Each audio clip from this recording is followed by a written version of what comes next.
Warzone's meta is pretty well ingrained. We saw that with the akimbo snake shot rounds. We're seeing that with RPGs, C4s, the GRA, MP5, at least in its current state, and what a lot of people are using. There's not too much variation on things like the perks or the overall strategy that's being implemented to get wins, especially if you're watching any of these high kill competitions in the strategy that they're using to get the high kills. Some of this might get updated even before this video is even released, honestly, because they do tend to change these things, but I wanted to at least talk about the overall meta in this game. Oh, this guy was using the MP5 GRA. That's the meta, baby. Where it's at, and especially catching people up, because so many new people come to my stream, so many people see my videos, they're asking for tips on the game. I am by no means the best. If you don't know, you can watch me die to fall damage in a lot of clips. I say a lot of them are doctored, but you know, it is what it is. I got a KD of 2.8. I just hit 150 wins as of yesterday recording this, so I got a little experience. I wanted to create something to give you a little update on where the game's at and catch you up to speed a little quicker. Even understanding the meta though, and if more people watch and implement this, then it might even shift away from that. If you do enjoy this content, make sure you subscribe to catch all the latest, as well as on my second channel. Even come hang out on my streams that I do every day, because then you can watch live and prove if I really die to fall damage. I think for a lot of you guys, this is going to be pretty basic for you, especially if you've been watching my videos and playing as much of this game as I have. And if it is, feel free to drop some comments down below with any additional advice or tips you'd want to include in this. Maybe it's something you really just haven't even thought about, and you might think, oh my God, this all makes sense. Hopefully this helps you keep making more progress. I think the starting point for you learning this game, or any shooter, game in general, is mastering the controls. And controls in this game not only include movement, sliding, mantling, but the big one really is aim. Specifically, I mean, first-person shooter, you have to be able to aim. In general, advice for this is to drop hot in battle royales. Go into Superstore, the center of the map somewhere, and get into a lot of fights to build up your aiming strategy. The good part about Call of Duty, depending on how you look at it, is that there's also multiplayer, which gets you into way more gunfights way faster. The problem with that, though, is that you're fighting people at different health pools, and different strategies are going to be better for that situation. So while you might be able to build up some aim, you're not going to understand the time to kill, how soon to switch targets, and some of the stuff that comes more into the tactics. On the free side, though, with Warzone, you can play Plunder. This will get you a lot closer. You practicing in Plunder is much more realistic to the amount of health people will have using the armor system. The actual range that you get into gunfights versus a multiplayer map is so much closer on average. So when you're there, push people, get into gunfights, practice situations, treat it as if you and that team you're fighting are the last teams alive in the zone closing when you're at the end game of Warzone Battle Royale. Plunder can help build up your mid game, because that's you actually using your own guns, loadouts, perks, and getting into fights. While that can be decent practice, the main reason I use Plunder to practice is for my sniping. Understanding the distance, how much you need to lead at certain distances, as well as how much drop you need to put on your gun that you're using. We'll get more into the specifics of guns and loadouts later. Aim is one of the most absolute critical parts of all of this before you keep on ramping up, though. So I want to dive a little deeper. The best practice that I've had is through other aim trainers. There's a free one called Aimtastic that I played quite a bit. There's a really popular one called Kovacs Aim Trainer. Both of those can be found on the Steam store on PC.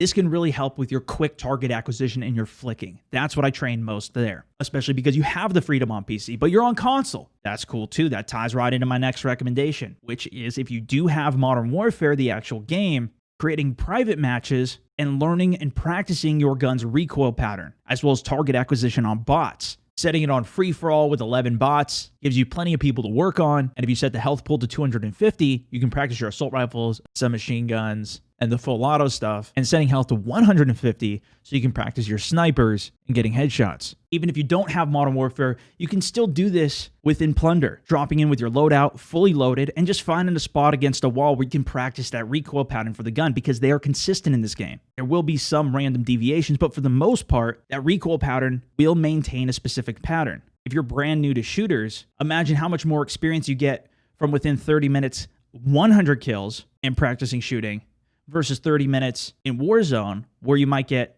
3 to 5 kills. And on top of that, if you're starting your day out, spending 15 minutes warming up by killing 100 bots, so you refine and tune that muscle memory, whether it's your thumbs, wrists, or even your entire arm. This is nothing brand new. This is something that professional esports players that are playing Call of Duty do. As they're warming up, sitting down, adjusting to their setup at the LAN event or wherever they're at. You need to build up your own experience for this, just like everything else, and develop your skills.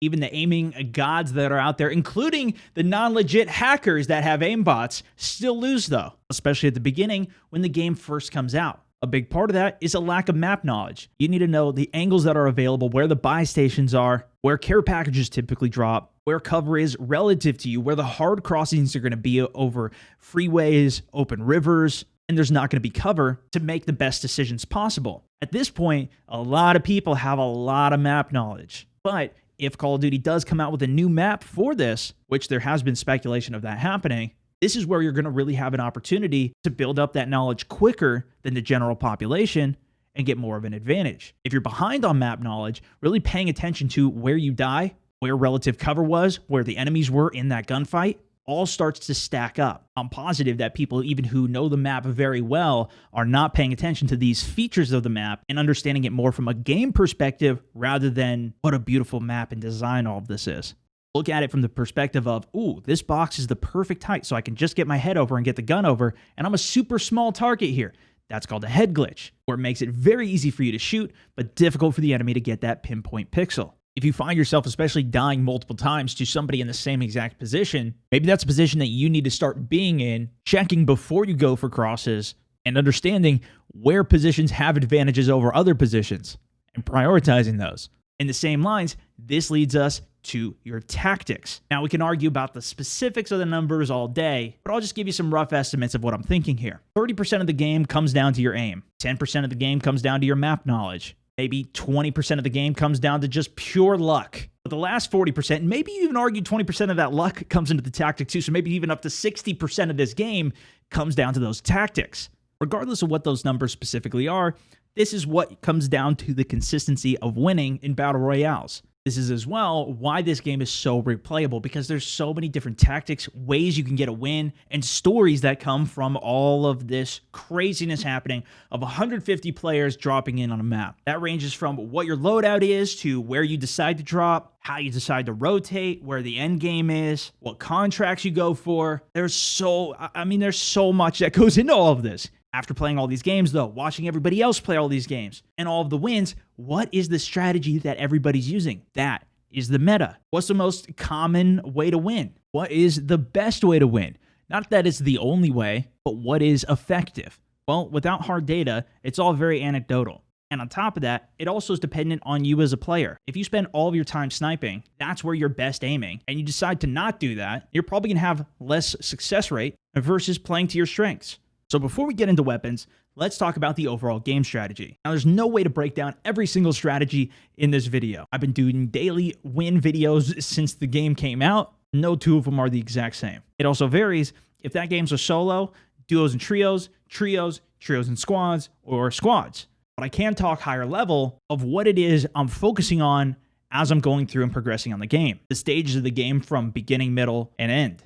Early game is a race to the mid game. First person there is going to have an advantage on everybody else. As soon as you land, if you get a gun, somebody just has a pistol, you push them immediately, get the drop on them, you got yourself a couple free early kills, and now an advantage going into a 4v2 team fight, since you already eliminated two of them, or whatever the case might be. The faster you can get to a powerful gun, that means if you see a gun on the ground like an M4, going straight for that versus a box, which is going to give you something random that you're not sure, turning around and killing the people that are looting the boxes, is a much better overall strategy. The early game is often where a lot of the luck comes into play. You don't know how many people decide to land at the same spot, what guns they get versus what you get, and is where you as a player have some of the least control of the game. You pull a Pila out of one of those boxes against somebody who's got an LMG mounted around that corner, good luck getting him, let alone the three other teammates trying to reload that thing. You can eliminate a lot of the variables by landing away from where everybody else is. One of the best strategies to do that is even just pulling your chute a little bit early, waiting to see where people land, following those trails, and then diverting off to a different building set, or continuing down to the one you're going to if nobody lands there. Waiting, though, costs you time, which means you are going to be getting to the mid-game later. People understand this, which is why you see so many people landing on contracts and landing in hotter areas. Currently, that seems to be the main strategy that everybody is going for, landing on those contracts. So to counter that main strategy, I often don't land on those contracts, but then push to where they are. Specifically, scavenger contracts are hotly contested because you get so much loot from it, pretty much guaranteed. Pushing a team that picked one of those up can be some easy free kills at the beginning. People want to make money quickly. I consider the mid game to start once that first care package drops in. This always happens at the exact same time, which is 10 seconds prior to the first zone locking in. That is when it completely closes. Even if your loadouts are complete trash, you're still going to have perks, which is still going to give you an advantage over everybody who's coming back from the gulag or has not been able to secure their own package yet. This also means that you can start the mid game early if you make enough money to get your loadout prior to that first zone closing, which is why that rush to it is so important, especially if you want to get high kills. You beat people the mid game, even you have a good loadout, guns with the exact attachments that you want, that you've practiced with, that you know. Now, killing people that are with a really slow LMG that they're not comfortable using, so they're reloading even though they only shot 20 bullets of it, or still running around with that Pila and it doesn't even have any ammo. The mid game, obviously, you're trying to get yourself res, get yourself some pocket kill streaks so you're ready for the end game. Preparation is the key here, and because people are still so spread out in zone 2, 3, you don't have to worry as much about people in corners unless you get close to a buy station or a contract. Whether you're trying to pick one up or you're going to a secure station, which somebody might have already walked by and be camping. You want to check second floor buildings that have vantage points on buy stations and be a lot more proactive sweeping areas before you go in for them. Now, of all of the strategies you can use, one of the best to do is to complete a bunch of recon contracts within the mid game, because this tells you exactly where the end game is, and if you do enough of them, the final circle. They deter you from doing this by putting that flare up every time you're on a capture position so enemy teams can push you, and even announcing to them that somebody's capturing a secure station nearby. If your overall strategy, though, is to sit in a corner and hide and wait for the end game, yes, this can get you to the end game, but likely you're not going to have that aim confidence that we talked about at the beginning of this. You're not going to have the skill set to end up winning that game without just relying on that 10, 20%, or whatever it is of pure luck. You need to have those foundational skill sets in order to win at the end. And while a top 10 does show up on the leaderboard, it's kind of cool, it's not going to be as impactful as you really building this skill set and getting out in the mid game and building yourself up for the end game. It's also just a lot more fun when you get a couple kills in the game and play it in a more dominant way. You don't have to. People have fun hiding too. There's people who even get wins with 0 kills, and that's their pride and joy. But I also want to encourage more people to come out and see the fun of getting into some fights, of making some decisions and watching them pay off. Don't get me wrong. Sometimes you got to camp a buy station if your teammates are down and you need a little come up. But if you do have an advantage, you got a great mid-game pumping, you clearing out your section of that zone in the mid-game, killing everybody in your little slice of the pie, the more you can kill everybody out of that slice of the pie in your circle, and the faster, the better. You might have a couple stragglers working their way into it. That comes a lot more into the end game, but this is how you see teams go so uncontested, not getting third-partied, is because they've killed everybody. And oftentimes, they've killed them with an advantage, already having their loadout, maybe even already having their second loadout. Too common, I run into full teams that they've got everything, but they're just sitting inside of a building and waiting to get pushed, waiting to get dominated. When you have an early game lead and advantage, what I mean by clearing the slice of the pie is looking at the circle in slices and wanting to clear yours out, whichever you're in. But you want to keep on clearing everybody out of it. Check the buildings, check the bushes, scan through the forests. When it's clear, move on to the next section. Just keep making that slice a little bit wider where you know it's cleared and you've killed everybody out. This is when you're rotating. Staying ahead of the zone and on the edge of that circle will force it so when everybody's coming in, you've got that advantage and can pick them off as they're running in. Sometimes that's in the woods, sometimes that is in a building. But you got to keep your eyes out, keep scanning your surroundings, because what you don't want is to be completely surrounded, especially going into the end game. This is also where a lot of the luck can come back in, because you may just get absolutely terrible zones where you're constantly on the run at the edge of it. No vehicle to put a trophy system on and drive and get a head start on. Your slice just might be absolutely jam-packed with everybody. This typically can be, especially if that zone is pulling everybody on the side of the map into the middle and scrunching them up. If you can get ahead and on the opposite side of the circle, towards the edge of the map, you'll probably have a lot less fights. Before we get to the end game, you want to start thinking ahead where will the fewest people be, and you can start actively hunting and clearing them out to give you a better plan for the end game. I'd consider this starting once the second free loadout package comes down. This is going to allow any of the mid-game or early game gulags to come back to get a free loadout, as well as anybody who's playing more passively early on to potentially get a second gun here, or maybe give one or two teammates who had died their perks back. This is also when the gulag closes. The only people that are going to be coming back is going to be somebody who shoots a flare up into the air, announcing it to everybody that somebody's coming back. People can float in the sky coming back from a gulag or a flare for approximately 3 minutes. Most come down much faster. But as soon as that second package comes down, you need to keep your eye to the sky for people diving down, coming back from that gulag who had just been floating, or maybe people that have been rezzed, waiting for that loadout, because you're going to see them dive and they're going to be very easy kills, but also extreme nuisances if one rogue player prone in a bush takes you out. Currently, it is very common for people to be watching these boxes. Going for a loadout on these boxes can be highly risky. The zone is small, and those boxes drop in a cluster. Anybody else who has a box at the same spot is probably going to be looking in that same area as you. If you do want to get a second box, try and get that earlier on in the game, especially if you're in solos. The odds of you successfully making it to that box that's in the open in a street is very low. And while we'll set you up to win the game, this is often where a lot of people die. The biggest thing to consider once you get to the end game is that you need to start checking every corner. Whereas earlier on, it's going to be very unlikely that somebody's sitting in a bush just waiting there. It might happen, and that's where a lot of luck comes in, but it's going to be a much lower probability than at the end game. You got to become very vigilant. And this is where a lot of people are like, man, how did you even see that guy? It's because I keep checking every single bush, every corner when it comes to the end game. And by no means am I perfect at this. I miss a lot. I miss a lot of loot in the first place, even stuff that's right in front of me like a satchel, okay? The point is, at the end game, I do make a conscious switch to at least try to spot more and be more vigilant. Those players no longer have a source of comeback in the gulag, so they're going to be playing more defensively. There's going to be far fewer buy stations even left because the zone is so much smaller. People are likely going to be camping that. You need to clear the building before going for the buy station, especially if that area that you were clearing out and killed a bunch of people in is now no longer in the zone and you're going into uncharted waters. The late game, once you're probably around top 30, is far different than that early game. And it takes a long time to get to that in the first place. The biggest hurdle that a lot of people face, especially getting their first win, first 10 wins even, is that confidence.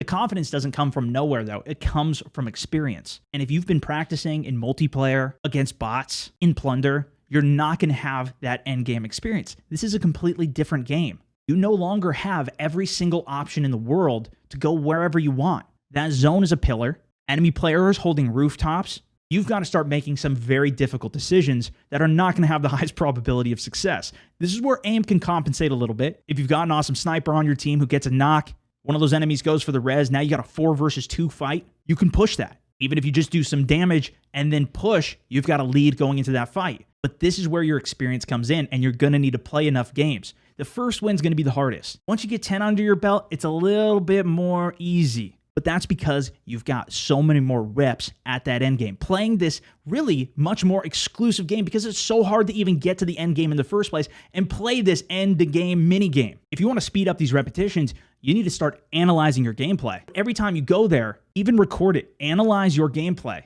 and see what you could have seen and done better. Of course, hindsight's going to be 20/20, but this can also ramp up the amount of experience that you have in this situation because you're still, at the end of the day, in the same fight that you would have been against those bots. You're going to just have less decisions you can make. And the more you can strategize earlier as you see that zone 6 coming in on your map, figuring out what route you want to take to position yourself for the highest probability of a good position, using that map knowledge that you have to give yourself the high ground in a fight, somewhere where nobody can even get up to this cliff once this zone closes. We need to get the high ground on that cliff. You're not doing contracts. Maybe you try and make it to a buy station, but you're going to have to do some clearing before you go for it. Even deciding to go for your second package, that's going to be 125 meters away in an area that you have not cleared yet, is going to be extremely risky and might not be a decision you make.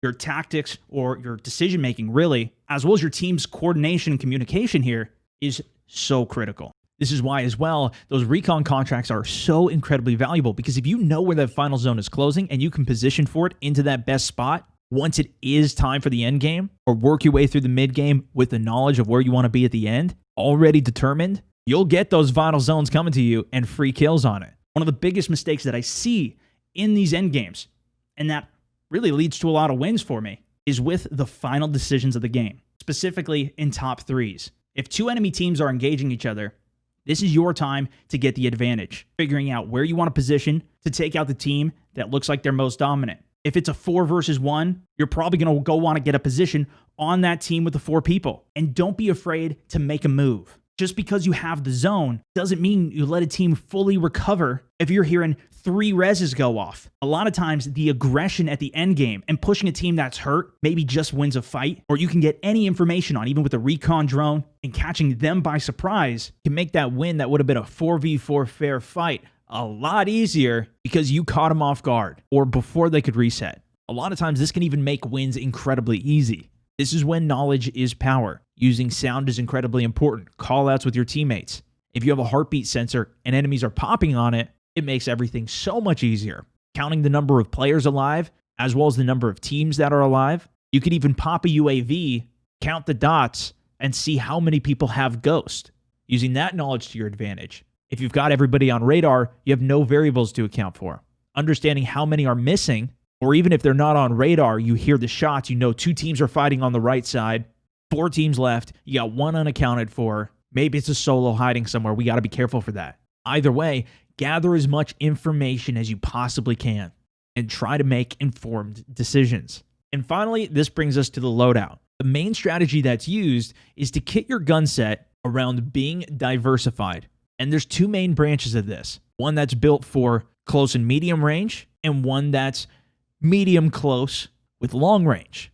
Let's start by looking at the close and medium range options. This gives you the highest kill potential. This is what you see a lot of the super high kill slayers going for, a lot of the console players going for. It's relied heavily upon aggressive gameplay and keeping fights within medium range. This is typically a submachine gun, as right now they're the most powerful close range option. In particular, an MP5 is one of the absolute go-tos. And if somebody is at farther range, that's why you've got a secondary assault rifle. Currently, shotguns are really only effective in that point-blank range, which is why submachine guns are slightly favored. Using your assault rifle secondary, you're looking to use monolithic suppressor, barrels that increase damage range and bullet velocity, making your long-range shots maintain their damage and control for recoil. Especially playing as a team, this is how you see such dominant strategies implemented because all 4 of them are sticking together using the most powerful weapons for the range that they're playing at, combining their shots to team fire. Because you also have 2 weapons with full magazines, if you use one gun to get a double kill, you don't even need to reload. Simply switch to your secondary, and while your GRAW might not be as good in close range as an MP5, still going to be better than a sniper. You can keep applying pressure, especially comboed with a C4, a stun grenade, and wipe an entire team without ever having to reload. Everything has its pros and cons though. In this case, without a sniper rifle, you lose the long range and one-shot down potential. This is typically the strategy that I run, which is a medium close range. The gun choice can vary, with a long range option, that being a bolt-action sniper rifle. Personally, I would put the EBR, SKS, and the other marksman rifles into the prior category as a better medium range option. You still can get some long range potential in it, but the beauty of having a bolt action is one-shot headshot kill potential from any range. That is unique to the bolt actions. We can get into another full 30-minute video on which sniper to use, but in general, the HDR is easier to use with less bullet drop, faster bullet velocity, but the AX50 can shoot faster, as well as aim down sight faster, but you're going to need to lead your shots more and account for more bullet drop. Because you're using a sniper rifle though, it's going to be a lot more difficult to get close and personal in people's face. Some decide to use a submachine gun, but that makes it really hard to get medium range kills, which is why very often you'll see people running assault rifles with a sniper. Alternatively, one of the better submachine guns for this is the MP7, which can be effective at close range, but more effective at medium range because of the low recoil and large magazine, as well as kitting it with a long barrel, monolithic suppressor, can still give it some decent range. On the flip side, if you're using an assault rifle, having something that has a fast aim down sight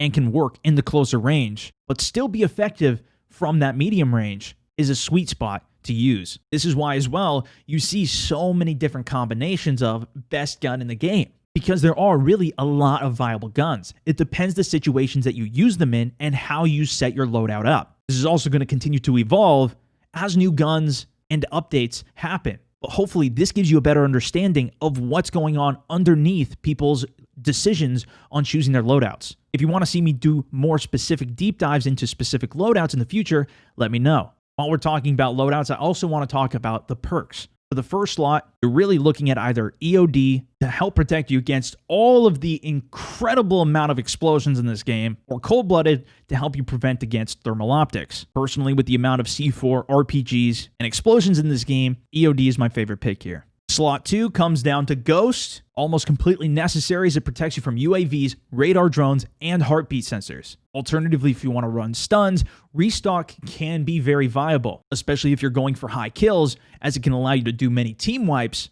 But as mentioned, knowledge is power in this. And with Ghost, enemies are not going to have knowledge. Finally, the last slot typically comes down to Amped. Increasing your weapon swap time, especially when you're running double primary weapons, gives you a much greater chance in dealing with 2, 3, even 4 enemies at a time by being able to switch to that secondary or finish somebody off before they get around cover. When you're looking to build your loadout overall, you're trying to come up with something that gives you the best odds in almost every situation. The more versatile that you can be, the more that you can deal with anything that the game's throwing you, the higher your likelihood is to succeed. If you're built around only close range, you can be devastating at close range. But as soon as you need to cross an open field, a 1% chance of everybody missing every shot on you is a lot worse than having a sniper being able to knock one and then make that cross. Or an assault rifle where you can pepper them a little bit or have somebody cover while you make your move. Maybe only giving you 20-30% chance of making it, but it still makes you more versatile. This is why it's also good to have multiple loadouts set. So when you go to the box